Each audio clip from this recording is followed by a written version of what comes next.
Although many of the ornate banjos manufactured during the 1920s and 30s were virtual works of art, their primary function was that of a musical tool for professional musicians. Displaying the effects of rigorous nightly use, many great banjos of the era were sadly in need of repair and restoration soon after the Roaring Twenties came to a close. As most of the original manufacturers had ceased operations, the chore of bringing these great jazz-age banjos back to life fell to an elite group of luthiers specifically dedicated to the task. Of this troupe, none found greater respect or a more stellar worldwide reputation for excellence than Henry Lee. Henry Valentine Lee was born on February 14, 1903 in Oakland, California. His earliest childhood memory was looking across the bay as San Francisco burned following the great earthquake of 1906. At the age of 8, Lee got his first job as the boy janitor for noted violin makers Bob Suffield and Jan Aschow. In time, Henry became their apprentice and was properly trained in the fine art of violin making and repair. When Suffield closed his own shop in the early 1920s to join the staff of Sherman & Clay Music in San Francisco, Henry went with him and quickly distinguished himself as a craftsman well beyond his years.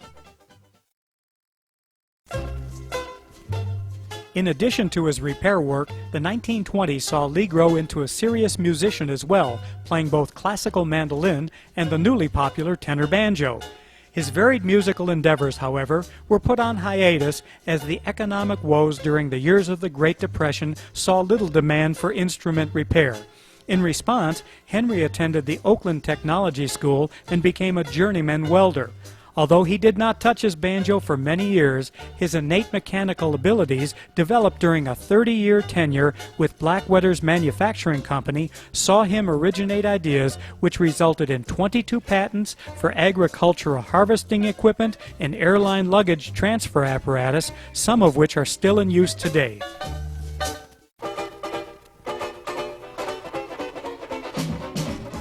Even though he had started his own dance orchestra, music remained a sideline for Henry Lee throughout the 1940s and 50s. This situation changed dramatically after Henry moved to Sacramento in the 1960s. Once recognized, his skills as both a banjo player as well as an instrument repairman came to be in great demand. He performed at the original Shakey's Pizza Parlor and was a charter member of the Sacramento Banjo Band. In 1970, he accepted a full-time performing gig in Spokane, Washington, where he turned a room of his apartment into a banjo workshop. After reviewing a client list, which expanded to now include names from the Pacific Northwest, as well as western states he'd serviced in the past, Henry Lee made the decision to concentrate on instrument repair and restoration and returned to the Sacramento area in 1973, where he opened up shop in Fair Oaks.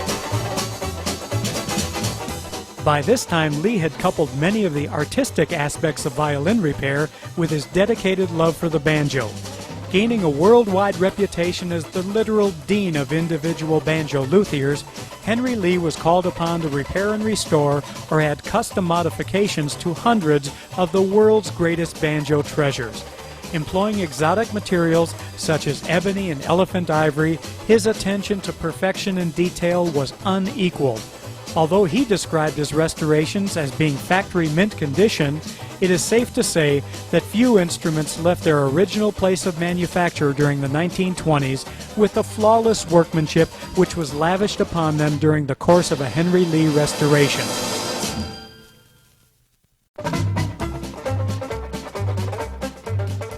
While repair and restoration represented the bulk of Henry Lee's business, on occasion a customer was able to outstubborn him and convince Henry to build a banjo from scratch.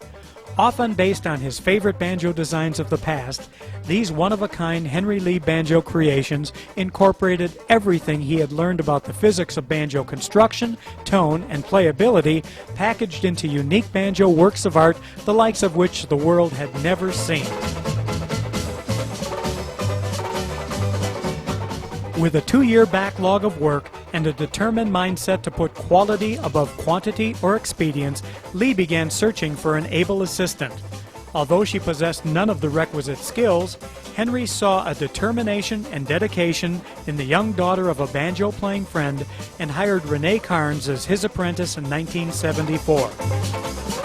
Beginning as he had done in the Suffield and Ashow shop, by doing the simplest task under the master's watchful eye, Carnes eventually learned every aspect of banjo repair, restoration, and construction. Following Henry's mantra of quality above anything else, Renee Carnes learned her lessons well and was poised to carry on alone after Lee's passing in 1985.